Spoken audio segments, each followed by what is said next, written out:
بسم اللہ والسلام علی رسول اللہ۔ ایک سوال ہمارے دارالفتاء میں واٹس ایپ میں یہ آ رہا ہے کہ امیر المومنین حضرت سیدنا ابوبکر صدیق رضی اللہ تعالیٰ عنہ کی شان مولا علی پاک رضی اللہ تعالیٰ عنہ نے بھی بیان کیا، بالکل بیان کیا جی، اور کتابوں میں اس حوالے سے بے شمار روایات موجود ہیں۔ آپ کی عظمت کو بھی، آپ کی فضیلت کو بھی مولا علی پاک رضی اللہ تعالیٰ عنہ نے بیان کیا ہے۔ بخاری شریف میں موجود ہے، محمد بن حنفیہ سے روایت ہے، وہ فرماتے ہیں میں نے اپنے والد سے پوچھا کہ حضور علیہ السلام کے بعد اس امت میں سب سے افضل کون ہے؟ فرمایا ابوبکر۔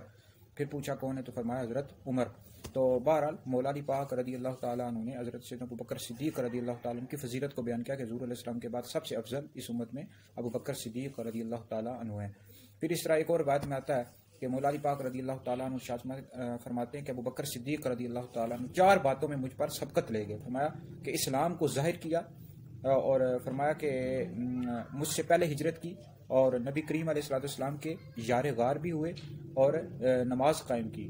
تو بہرحال یہ ہے کہ یہ مولا علی پاک رضی اللہ تعالیٰ عنہ نے آپ کی شان کو، عظمت کو بیان کیا، اور دیگر بھی کتابوں میں روایات میں آتا ہے کہ مولا علی پاک رضی اللہ تعالیٰ عنہ نے ابوبکر صدیق رضی اللہ تعالیٰ عنہ کی شان اور عظمت کو بیان کیا۔